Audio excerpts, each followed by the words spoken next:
নমস্কাৰ জ্ঞান একাডেমী আসাম চেনেললৈ আপোনাক স্বাগতম জনাইছোঁ মই মানসজ্যোতি ভূঞা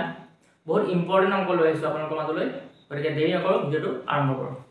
আজি এক নম্বৰ কুৱেশ্যন কি কৈছে ঘণ্টাত 264 কিলোমিটাৰ বেগত চলি আছে এখন ৰেল যদি ৰেলখনৰ দৈৰ্ঘ্য 330 মিটাৰ হয় তেন্তে 330 মিটাৰ দৈৰ্ঘ্যৰ প্লেটফৰ্ম এখন পাৰ হ'বলৈ কিমান সময় লাগিব এতিয়া আমাক দিয়া আছে স্পীড কিমান দিয়া আছে 264 কিলোমিটাৰ আৰু বাকিখিনি কিহত দি থোৱা আছে চাচোন মিটাৰত দি থোৱা আছে গতিকে আমি কি কৰিব লাগিব 264 কিলোমিটাৰ আমি মিটাৰলৈ লৈ যাব লাগিব মিটাৰলৈ কনভাৰ্ট কৰিব লাগিব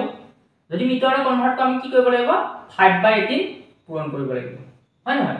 এতিয়া 3 ৰে 18 কাটিলে আমাৰ কেবা যাব 6 বাৰ যাব 3 ৰে কাটিলে কেবা যাব 8 3 গুণ 24 হ'ব আৰু 24 থাকিব আকৌ 8 যাব তাৰ পিছত 2 ৰে কাটিব পাৰো 2 ৰে কাটিলে 3 বাৰ যাব ইয়াক যাব 44 বাৰ এটা আমি কিমান পালো ইয়াক পূৰণ কৰিলে আমি পাই যাম 5 4 গুণ 20 ৰ 0 হাতে গ'ল 2 5 4 গুণ 20 ৰ 22 ওপৰত হ'ব 220 আৰু তলত হৈ থাকিব 3 একেলগে বুজি পালে এতিয়া আমি কি কৰিব লাগিব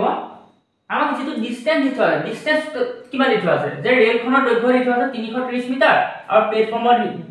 দৈৰ্ঘ্য দি থোৱা আছে 330 মিটাৰ দুইটাকে আমি যোগ কৰিব লাগিব টোটাল ডিসটেন্সটো উলিয়াব লাগিব টোটাল ডিসটেন্স হলে কিমান হ'ব 330 যোগ 330 330 আৰু 330 যোগ কৰিলে আমি কিমান পাম 660 পাম পাই গল এটা আমাক উলিয়াব কি কৈছে যে ট্ৰেইনখন পাৰ হ'বলৈ কিমান সময় লাগিব সেই প্লেটফৰ্মটো পাৰ হ'বলৈ ট্ৰেইনখনৰ কিমান সময় লাগিব যিখন ট্ৰেইনৰ দৈৰ্ঘ্য একে আৰু প্লেটফৰ্মৰ দৈৰ্ঘ্য একে এতিয়া আমি উলিয়াব লাগে কিমান আমাৰ টাইমটো উলিয়াব লাগে গতিকে আমি কি কৰিব লাগিব ডিসটেন্স অফ টোটাল যেটো আমি ডিসটেন্স পাইছিলো সেই ডিসটেন্স আমি কি কৰিব লাগিব স্পিডে হৰণ কৰিব লাগিব টাইমটো হ'বলৈ আমি কি কৰিব লাগিব যেটো ডিসটেন্স আছে টোটাল ডিসটেন্স তাপা আমি কি কৰিব লাগিব কি হৰণ কৰিব লাগিব টোটাল স্পিডে কৰিব লাগিব স্পিড কিমান পাইছিলো 220 ডিভাইডেড বাই 3 আৰু টোটাল ডিসটেন্স কিমান পাই গৈছিলো 660 হৈ গল এয়া তিনটি এফালে কি হৈছে হৰণ হৈ যায় ইফালে গলে কি হৈ যাব পূৰণ হৈ যাব মানে ওপৰলৈ গুচি যাব 660 পূৰণ 3 আৰু তাত থাকিল 220 শূন্য শূন্য কাটি দিয়ক 22 66 3 বাৰ যাব গতিকে কি থাকিলে 3 3 গুণ 9 গতিকে আমি কি পাই গলো 9 সেকেন্ড আমি ইয়াৰ आंसर পাই গলো বুজি পাইছে আমি কি কৰিলো দুই নম্বৰ কোৱেশ্চন কি দিছে আছে 42 সেন্টিমিটাৰ ব্যাসাৰ্ধৰ এটা বৃত্তাকাৰ তাৰ কাটি বেকা কৰি আয়তক্ষেত্ৰৰ আকৃতিত ৰখা হয় যাৰ কাৰ্ভবোৰ 6:5 অনুপাতত থাকে আয়তক্ষেত্ৰৰ সৰু ফলটো আমি উলিয়াব লাগে এটা বৃত্ত আছিল এনেকুৱা বৃত্ত আছিল বৃত্তটো কাটি পেলাই কি কৰি দিলে আয়ত বনাই দিলে এনেকুৱা আয়ত বনাই দিলে আৰু আয়তটো আমাক এই সৰু সাইডটো উলিয়াব লাগে মানে যেটো সাইড সৰু আছে সেই সৰু সাইডটো আমাক উলিয়াব দিছে কিন্তু এটা কথা কৈছে ইহঁতৰ অনুপাত দিটো আছে অনুপাতটো কি আছে 6:5 দিটো আছে মানে ডাঙৰ সাইডটো যদি মই 6x ধৰো সৰু সাইডটো মই 5x বুলি ধৰিব পাৰো বুজি পালে কোনকে আৰু আমাক কি কৈছে 12 সেন্টিমিটাৰ ব্যাসাৰ্ধ মানে এই বৃত্তটোৰ ব্যাসাৰ্ধ কিমান বুলি কৈছে 42 সেন্টিমিটাৰ বুলি কৈছে হয় না আৰু এটা কথা চাও ইয়াত যিমানখিনি বস্তু আছে যিমানখিনি তাৰ আছে মানে তাৰ মানে কি এই ওয়্যাৰৰ কথা কৈছে এইডাল এই পৰিধিৰ কথা কৈছে ইয়াত কি হৈ আছে যিমানটো হয় সিমানটোই ইয়াত বনাইছে মানে বৃত্তটো বা আয়তমাক বনাইছে গতিকে দুইটা সাইড আমাৰ সমান হ'ব গতিকে বৃত্তৰ পৰিধি আৰু আয়তৰ পৰিধি আমাৰ সমান হ'ব এটা বৃত্তৰ পৰিধি কি আছিল বৃত্তৰ পৰিধি আছিল 2 পাই r আৰু আয়তৰ পৰিধি কি আছিল 2 * l + d আছিল হয় না 2 * d যোগ কষ্ট 2 * পাই মানে কিমান 22/7 r ভ্যালুটো কিমান পাইছো এটা ধৰ ৰেডিয়াস আমি পাইছো 42 হয় নহয় ইকুৱেল 2 * l + d মানে কি এটো হল লেংথ হয় নহয় আৰু এটো হল ব্ৰেথ গতিকে আমি পাই গলো 6x + 5x পাইছো এতিয়া 7 ৰে 42 কেবা যাব 6 বাৰ যাব হৈ গল বাকিখিনি আমি পূৰণ কৰি দিয়ক আৰু কাট যাব নেকি এই দুইটোৰ লগত এই দুইটো কাট খাব হয় নহয় তাৰ পিছত কি থাকিল 6 আৰু 22 থাকিল আৰু 6 থাকিল ইকুৱেল এফালে যোগ কৰিলে কিমান হ'ব 11x হ'ব হৈ গল 11 ৰে 22 কেবা যাব দুবাৰ যাব গতিকে আমি কি পাই গলো 6 দুগুণ কিমান হ'ল 12 = x x ৰ ভ্যালু কিমান পাই গলো 12 এটা আমি উলিয়াব কি আছে সৰু সাইডটো কিমান 5x আছে গতিকে 5 ৰ লগত আমি যদি 12 পূৰণ কৰি দিও কিমান পাই যাম 5 12 কিমান হ'ব 60 গতিকে আমাৰ অপচন বি টো আমাৰ শুদ্ধ হৈ যাব যদি ডাঙৰ সাইডটো উলিয়াবলৈ ক'লে হয় কি কৰিলে 12 লগত 6 পূৰণ কৰিলে 12 লগত 6 পূৰণ কৰিলে কিমান হ'ব 72 হ'ব ডাঙৰ সাইডটো আৰু সৰু সাইডটো হৈ যাব 60 আমাৰ সুধিছে কি সৰু সাইড গতিকে অপচন বি টো আমাৰ শুদ্ধ হৈ গ'ল বুজি পালে 3 নম্বৰ কথা চাওক 21 সেন্টিমিটাৰ ব্যাসাৰ্ধৰ বৃত্তত আৰু চাপে কেন্দ্ৰত 60 ডিগ্ৰী কোণত ঠেলি দিয়ে চাপৰ দ্বাৰা গঠিত খণ্ডটোৰ ক্ষেত্ৰফল আমি উলিয়াব লাগে এটা বৃত্ত আছে এই বৃত্তটো এটা চাপ আছে এই চাপটোৰ কথা কৈছে এই যেটো চাপ আছে এই চাপটোৰ কথা কৈছে চাপটো কি বুলি কৈছে যে 21 সেন্টিমিটাৰ ব্যাসাৰ্ধ যেটা ব্যাসাৰ্ধ আছে এটা হল 21 সেন্টিমিটাৰ আৰু এইগনে কিমান ডিগ্ৰী কোণ কৰি আছে 60 ডিগ্ৰী গৰি এই চাপটো আমি কি কৰিব লাগে কালিটো আমি উলিয়াব লাগে এটা সূত্ৰ আছে সূত্ৰটো কি আছিল θ/360 ইনটু পাই r স্কয়াৰ এটো হল এৰিয়া সূত্ৰ আৰু যদি পৰিধি সূত্ৰ লাগে পৰিধি যদি উলিয়াবলৈ কলে আমি কি কৰিব লাগিব সূত্ৰ একেটাই θ/360 ডিগ্ৰী ইনটু 2 পাই r এটো জামা ৰাখিলে হল এটো হল পৰিধি সূত্ৰ আৰু এটো হল কালি সূত্ৰ আমাৰ উলিয়াব কৈছে কালি এতিয়া পাতি দিলে হল থিতা মানে হ'ব এই যেটো কোণ কৰি আছে হেতু কোণ হ'ব কিমান হ'ব 60 ডিগ্ৰী আৰু তল হ'ব 360 ইনটু পাই মানে কিমান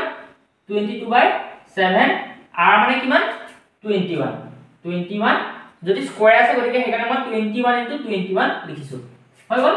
0 0 কাটি দিয়ক 6 ৰে 36ক ছবাৰ যাব হৈ গল 7 ৰে 21ক কেবাৰ যাব 3 বাৰ যাব 3 ৰে 6 দুবাৰ যাব 2 ৰে 22ক 11 বাৰ যাব এটা 21 আৰু 11 পূৰণ কৰিলে হল 21 পূৰণ 11 কৰিলে কিমান হ'ব 21 পূৰণ 11 কৰিলে 1 গুণ 1 2 গুণ 2 1 গুণ 1 2 গুণ 2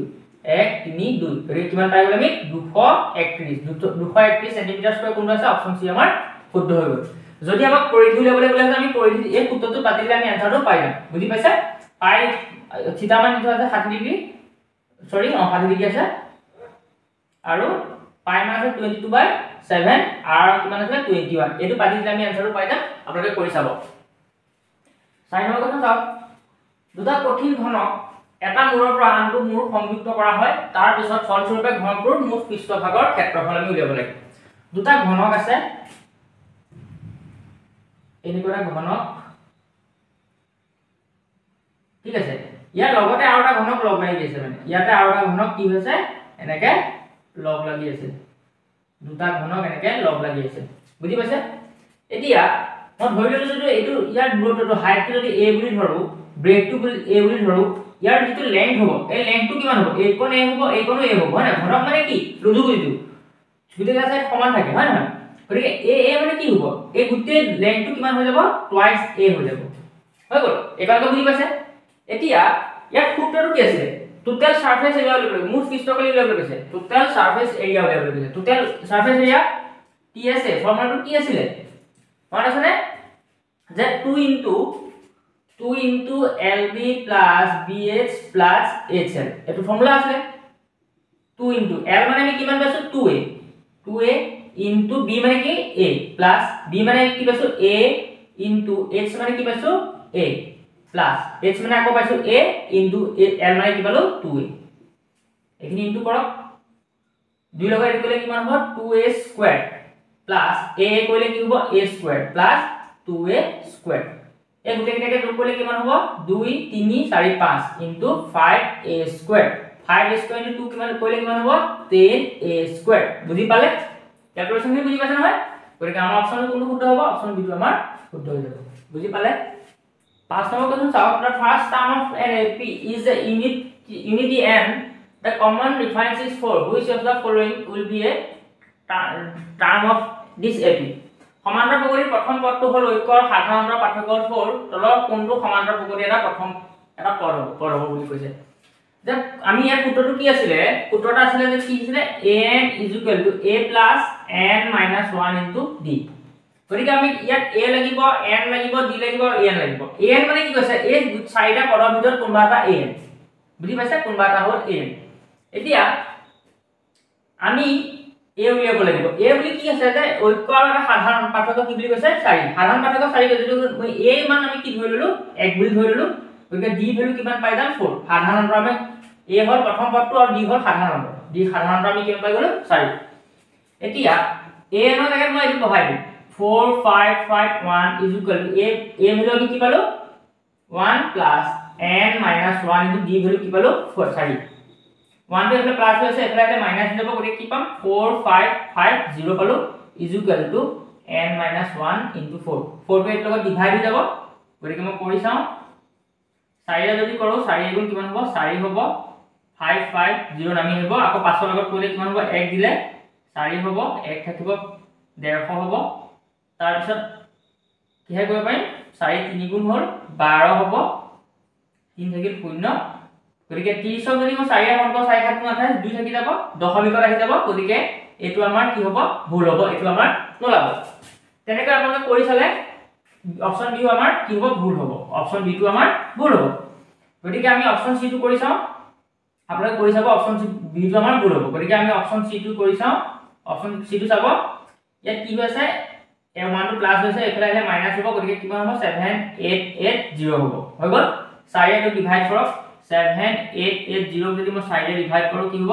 4 গুণ 4 হৈ গ'ল 3 থাকিল 38 হৈ গ'ল 4 9 গুণ কিমান হৈ গ'ল 36 হৈ গ'ল 2 থাকিল 28 হৈ গ'ল 4 7 গুণ কিমান হ'ল 28 মিলি গ'ল গতিকে ইয়াত কিমান গ'ল 1970 গতিকে 4 ৰে ইয়াক ডিভাইড কৰিলে কিমান পাই যাম n - 1 এফালে থাকি গ'ল আৰু এফালে কি থাকি গ'ল 4 ৰে ইয়াক গুণ কৰিলে 1970 পালো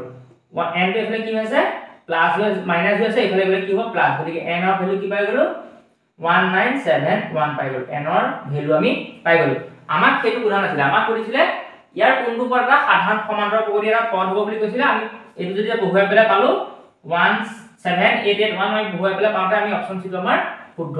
হ'ল বুজি পালে